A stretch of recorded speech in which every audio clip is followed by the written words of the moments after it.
Assalamualaikum warahmatullahi wabarakatuhu. Magandang araw po sa ating lahat. Ako po si Jumaila C. Watamama at naatasang talakayin ang SEM. Ang modelong pang-istruktura ng ekwasyon o yung structural equation modeling ay isang makapangyarihang estadistikal na kasangkapan na ginagamit upang suriin ang mga masalimuot na ugnayan ng mga konsepto. So narito po ang topic overview. Inaasahan po natin na matugunan ang mga katanungan. Una po ay ano ang SEM. Sumunod ay para saan ito ginagamit at panghuli bakit ito mahalaga sa pananaliksik.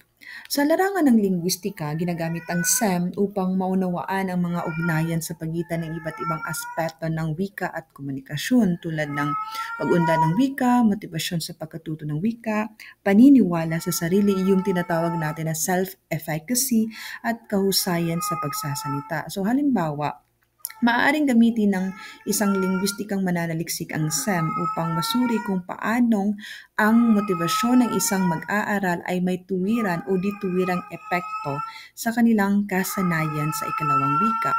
So, halimbawa sa isang aktual na sitwasyon sa college, maaaring pag-aralan kung paano ang self-efficacy o yung paniniwala ng isang mag-aaral sa kanyang sariling kakayahan ay nakaaapekto sa kanyang pakikilahok sa klase ng isang wika. So ang structural model ay maaaring bumuo ng ugnayan sa pagitan ng latent variables. Anyway, matatalakay natin yan tulad ng self-efficacy, anxiety, learning motivation, at speaking performance. So gamit ang mga datos mula sa survey, maaaring suriin kung may direktang epekto ang self-efficacy sa performance o kung ito ba ay naaapektuhan muna ng antas ng anxiety at motivation bago magkaroon ng epekto sa pagsasalita. So narito po yung mga pangunahing konsepto ng SEM. So ang SEM ay binubuo ng ilang mahalagang konsepto na kailangang maunawaan upang maayos itong magamit sa pananaliksik. So una is yung latent variables versus observed variables. So ang latent variables, yung nabanggit ko kanina, ito ang mga konseptong hindi tuwirang nasusukat tulad ng motibasyon, anxiety o pagkatuto ng wika. So instead, ito ay tinataya gamit ang ilang observable indicators gaya ng marka sa pagsusulit, self-rating scale o obserbasyon ng guro. Ang naman, observed variables o ito yung mga konkretong variable na direktang sinusukat gamit ang instrumento tulad ng survey, interview, pagsusulit o rating scale. So halimbawa, ang score ng mag-aaral sa pagsusulit sa gramatika ay isang observed variables para sa kakayahan sa wika.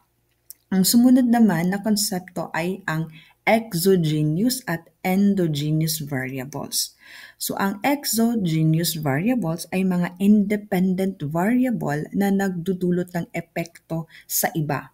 Ang endogenous variables naman ay dependent variables na apektado ng iba pang variable sa loob ng isang modelo. Halimbawa, sa pag-aaral ng anxiety at performance, maaaring exogenous ang anxiety at endogenous ang performance.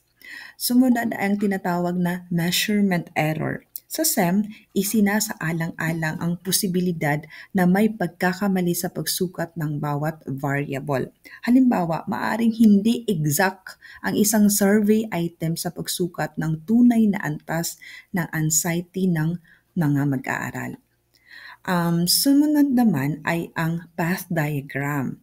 Ito ay isang visual na representasyon ng ugnayan ng mga variable sa loob ng modelo. Ginagamit ito upang ipakita kung paanong nagkakaugnay ang mga latent at observed variables, pati na rin ang direksyon ng ugnayan. Halimbawa, maaaring ipakita ng path diagram na ang self-efficacy ay may tuwirang epekto sa speaking performance habang ang anxiety ay may dituwirang epekto sa parihong variable. Ito yung mga konseptong hindi tuwirang nasusukat gaya ng pagkatuto ng wika at sukatin sa pamamagitan ng mga indicator gaya ng mga pagsusulit o obserbasyon. So ito yung mga types of SEM, mga uri ng modelo. So una ay yung tinatawag natin na measurement model, CFA o confirmatory factor analysis. Tinutukoy kung paano ang latent variables ay naipapakita sa pamamagitan ng observed variables. So halimbawa, paano nasusukat ang linguistic motivation gamit ang ilang indicator gaya ng interes sa pagbabasa ng foreign books, self-report ng pag-aaral ng wika at mga marka sa pagsusulit. So sa modelong ito, hindi pa sinusukat ang relasyon ng mga variables, kundi kung tama ang pagkakatugma ng mga observed variables sa theoretical na latent variables. Sumunod na uri ng modelo is yung tinatawag natin na structural model. So dito sumasaklaw sa direksyong ugnayan ng mga latent variables. Halimbawa, maaaring ipakita kung paano ang linguistic motivation ay may epekto sa language performance. Sa modelong ito, sinusuri kung may tuwirang epekto ang isang konsepto sa iba pang konsepto tulad ng motibasyon sa kasanayan sa pagsasalita. Maaari itong gamitin upang malaman kung alin sa mga variable ang may pinakamalakas na impluensya sa performance ng mga mag-aaral sa pagsusulit o yung aktual na paggamit ng wika.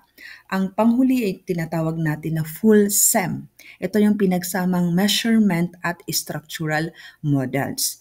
So mas kompleto at ginagamit sa mga complicated na pagsusuri. Halimbawa, sa isang pananaliksik tungkol sa anxiety at language learning, maaaring gamitin ang full SEM upang sukatin kung paano ang latent variable na language anxiety na kinakatawan ng observed variables gaya ng yung physical na sintomas, yung self-report at performance avoidance ay may epekto sa language performance habang isinasaalang-alang din ang epekto ng self-efficacy bilang isang mediating variables.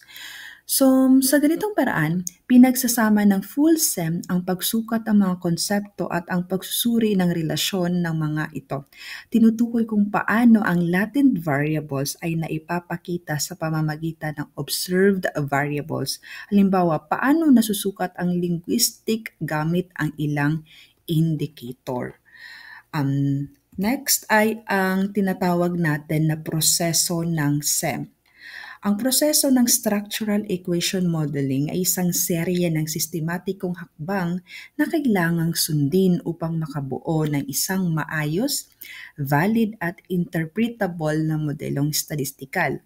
Ang mga hakbang na ito ay hindi lamang teknikal kundi nakaugat din sa theoretical na batayan sa pananaliksik. So unang-una yung model specification. Ito yung pagtukoy sa theoretical na modelo batay sa kaugnay na literatura. Halimbawa is yung binanggit natin kanina na mga halimbawa is yung motibasyon, pagkatuto, kasanayan sa wika. Kung may hinuhan na ang motibasyon ay may epekto sa self-efficacy at ito naman ay may epekto sa performance, ito yung itatayo bilang isang structural model. Sumunod is yung model identification. Sinisigurong sapat ang datos upang maisagawa ang pagsusuri. Kasama rito ang pagtukoy kung ang bilang ng equations at unknown parameters ay balanse. Ang model ay maaaring identified, under-identified o over-identified. Sunod is yung model estimation. Ito naman is yung pagtatansya ng relasyon sa pagitan ng mga variable gamit ang statistical na pamamaraan tulad ng maximum likelihood, yung generalized least squares o tatalakayin natin mamaya. Halimbawa, kung gusto mong malaman kung gaano kalakas ang epekto ng anxiety sa speaking skills, ang estimation process ang magsasabi kung statistically significant ang relasyon. Okay, pang-apat na process ay yung model evaluation. Pagtatasa sa kung gaano kahusay tumutugma ang modelo sa nakuhang datos gamit ang model fit indices. Halimbawa, kung ang Halimbawa, tatalakayin natin mamaya yung mga fit indices. Kung ang RMSEA ay mas mababa sa 0.06, itinuturing itong magandang fit. So, dito na papasok yung paggamit ng mga model fit indices. At panghuli ay ang tinatawag na model modification. Posibleng pagbabago sa modelo upang mapaiki ang pagkakaakma nito sa datos. Maaari itong based sa modification indices na ipinapakita ng software katulad ng AMOS, gayunpaman dapat pa rin nakabatay sa teorya ang anumang pagbabago. So sa kabuuan, ang proseso ng SEM ay hindi lamang basta teknikal na pagsusuri kundi isang lohikal na daloy ng pagbibigay kahulugan sa datos batay sa lohika ng teorya at empirical na ebidensya. So ito ay nagbibigay daan sa mas malalim na pag-unawa sa mga dinamikong ugnayan sa pagitan ng mga konseptong lingwistiko. So yun yung process ng SEM. So ito naman yung mga palagay at kondisyon sa SEM. Upang maging valid at maaasahan ang resulta ng structural equation model, kinakailangang masunod ang ilang mahahalagang palagay o yung mga kondisyon. So una is yung linearidad ng ugnayan. Kailangang linear ang ugnayan ng mga variable. Ibig sabihin ay tuwiran at proportional ang relasyon sa pagitan ng mga ito. Halimbawa, habang tumataas ang self-efficacy, inaasahang tataas din ang performance sa wika. Sunod ay multivariant normality. So dapat normal ang distribusyon ng mga datos para sa bawat variable at sa kombinasyon ng mga ito.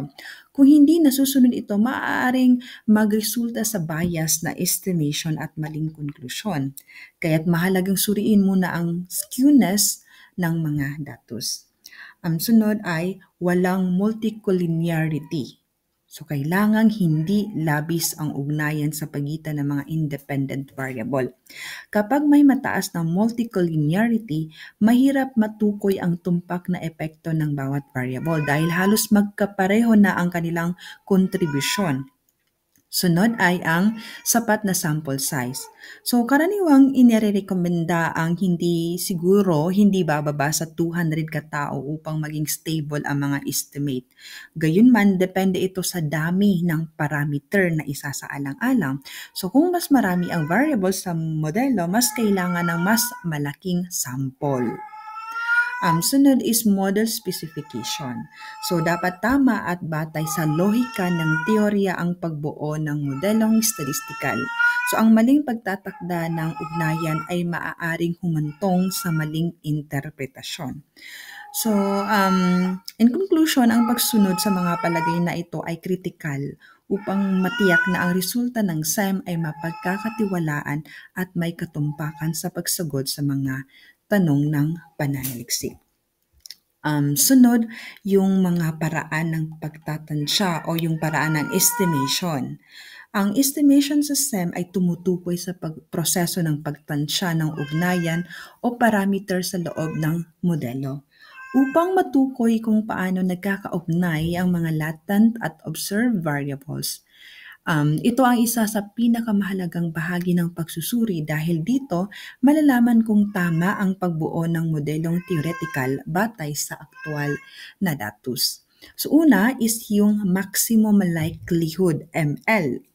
Ang pinakakaraniwang ginagamit na paraan ng estimation, ito ay batay sa pag-aakalang ang datos ay sumusunod sa normal distribution.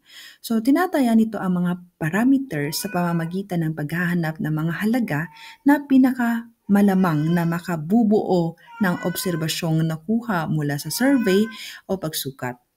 So halimbawa, kung sinusuri ang epekto ng motibasyon sa kasanayan sa wika, ang ML o yung maximum likelihood ay magbibigay ng estimation kung gaano kalakas ang ugnayan ng dalawang ito.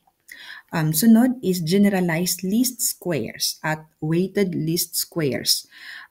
Itong dalawa ginagamit kapag ang datos ay hindi sumusunod sa normal distribution. So ang WLS ay particular na kapaki-pakinabang sa mga ordinal na datos gaya ng Likert scale sa mga survey. Sa mga pananaliksik na sa linguistika na gumagamit ang pagsusuri ng attitude na kadalasang sinusukat sa ordinal scale, mas mainam na gamitin ang WLS upang makuha ang mas angkop na resulta. Sumunod at panghuli ay yung Bayesian estimation, ginagamit kapag maliit ang sample size o yung napakakomplikado ng modelo. Gumagamit ito ng prior knowledge o panimulang palagay upang tansyahin ang ugnayan ng mga variable. Halimbawa, kung kaunti lang ang kalahok sa pananaliksik tungkol sa epekto ng panitikan sa literacy, maaaring gamitin na ang Bayesian method para pa rin makabuo ng mapagkakatiwalaang modelo kahit hindi sapat ang bilang ng kalahok.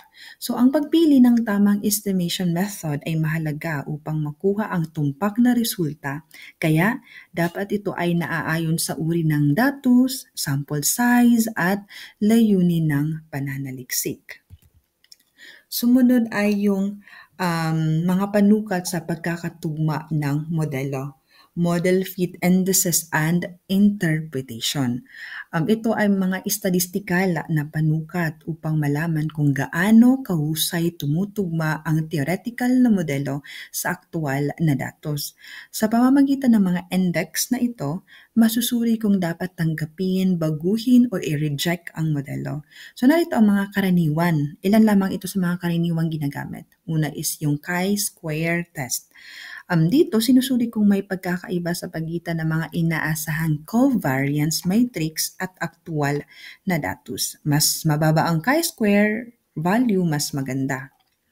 Sumunod ay RMSEA o Root Mean Square Error of Approximation. Sukatan ng error sa modelo. So, mas mababa sa 0.05 ay itinuturing na napakagandang fit. Samantala, yung 0.06 to 0.08 ay katanggap-tanggap at higit sa 0.10 ay hindi maganda. Sunod is yung CFI o Comparative Fit Index. Inihahambing ang proposed model sa baseline model. Dapat higit sa 0.90. Ibig sabihin, mas mainam kung higit sa 0.95 para masabing maganda ang fit. Sumunod ay ang GFI o Goodness of Fit Index. Sukatan ng kabuuang pagkakatugma ng modelo sa datos, katanggap-tanggap kung 0.90. At panghuli ay SRMR o Standardized Root Mean Square Residual. So, sukat ng average discrepancy sa pagitan ng observed at predicted correlations. So, mas mababa sa 0.08 ay katanggap-tanggap. So, ipinapakita ng mga ipinapakita ng model fit indices ang mga interpretasyon sa resulta. Ito naman yung software para sa SEM analysis. Sa paggamit ng structural equation model, mahalagang pumili ng angkop na software upang maisagawa ang pagsusuri. So ito ay ilan lamang sa mga pinakakaraniwang ginagamit. So yung AMOS na yung mga kaklasiko, ito ay na-encounter na natin itong AMOS, yung Analysis of Moment Structures. Isa sa pinakakilalang software para sa SEM. Visual-based at madaling gamitin lalo na sa mga beginner. Pinapadali nito ang paggawa ng path diagram. Sunod is LISREL o Linear Structural Relations. Isa sa mga naunang software sa SEM, mas technical kaysa sa AMOS at ginagamit sa mga mas advanced na pagsusuri. Next ay Smart PLS para sa Partial Least Squares SEM o yung PLS-SEM, isang alternatibo sa covariance-based SEM, lalo na kung maliit ang sample size o exploratory pa lang ang modelo. Sunod is IMPLAS. Ito naman is flexible. Sinusuportahan nito ang SEM para sa iba't ibang uri ng datos tulad ng ordinal, categorical at iba pa. At panghuli is yung R11 package, isang open source na platform para sa SEM. Libre ito at may malawak na kakayahan, ngunit nangangailangan ng programming knowledge. So ang pagpili ng software ay depende sa layunin ng pananaliksik, uri ng datos at antas ng kaalaman ng mananaliksik sa estadistikal. Ito naman yung mga halimbawa ng aplikasyon ng SEM sa linguistika. Unang-una, pwedeng pag-aaral sa motibasyon sa pagtututo ng ikalawang wika. Paano nakaaapekto ang integrative at instrumental motivation sa language performance. Halimbawa, sa isang research sa senior high, ginagamit ang SEM upang ipakita kung ang pagnanais na makipag-ugnayan sa mga foreigner at ang mga kagustuang makahanap ng magandang trabaho ay parehong may positibing epekto sa oral proficiency. Sunod na halimbawa ay pagsusuri sa epektong ng language anxiety. Sa pamamagitan ng SEM, maaaring makita kung paano nakaaapekto ang anxiety sa fluency, vocabulary, o di kaya ay sa grammar. Halimbawa, sa isang klase sa college, ipinakitang ang mataas na antas ng anxiety ay may negatibong epekto sa spontaneous speaking performance ng mga estudyante at ang epekto nito ay mediated ng kanilang self-confidence. Pwedeng halimbawa din is yung pag-aaral ng literacy skills. Halimbawa, yung pag-ugnay ng phonological awareness, decoding skills, at comprehension sa academic performance. Sa mga panimulang mambabasa sa elementarya, ginamit ang SEM upang ipakita kung paano ang kakayahang bumuo ng tunog mula sa titik ay may direktang epekto sa kakayahang makaunawa ng binabasa. At sa panghalimbawa na aplikasyon is yung pagsusuri sa attitude sa paggamit ng wikang Filipino sa akademikong konteksto. Halimbawa, ginamit ang SEM upang suriin kung paano ang positive attitude sa pagitan ng Filipino sa pagsulat ng thesis ay may ugnayan sa kanilang writing self-efficacy at aktual na kalidad ng isinagawang pananaliksik. Next ay halimbawa din ng aplikasyon is yung pananaliksik sa online learning sa wika. Halimbawa, ginamit ang SEM upang tukuyin kung paano ang digital literacy, access sa teknolohiya at teacher feedback ay may epekto sa engagement at performance ng mga mag-aaral sa asynchronous language classes. Paano nakaaapekto ang integrative at instrumental motivation sa language performance? Isa pa na pwedeng halimbawa din ng aplikasyon is yung pagsusuri sa epekto ng language anxiety, yung nabanggit kanina. So, yun. Sunod ay ito naman ay mga limitasyon ng SEM sa linguistika at pananaliksik na research. So, nag-focus ako sa language at literature kasi karamihan naman is ito yung focus ng kanilang research. So, una is yung sample size. So, yung malaking bilang ng kalahok. So, nangangailangan ang SEM ng malaking sample size upang maging matatag at kapani-paniwala ang resulta ng pagsusuri. So, kung kaunti ang kalahok, maaaring hindi sapat ang statistical power ng model. Sunod is yung kakulangan sa interpretasyon. So, bagamat makapangyarihan sa pagsusuri ng relasyon, hindi palaging malinaw kung ang isang ugnayan ay talagang sanhi o correlation lamang, maliban kung may matibay na theoretical na batayan. Sunod ay sensitibo sa model specification. Kung mali ang pagbuo ng model o kung kulang sa batayang theoretical, maaaring magresulta sa maling interpretasyon o bias. Halimbawa, kung hindi na isama ang isang mahalagang variable, maaaring maapektuhan ang kabuuang resulta. Sumunod ay komplikado at teknikal. Ang interpretasyon ng SEM ay nangangailangan ng mataas na antas ng kaalaman sa statistika.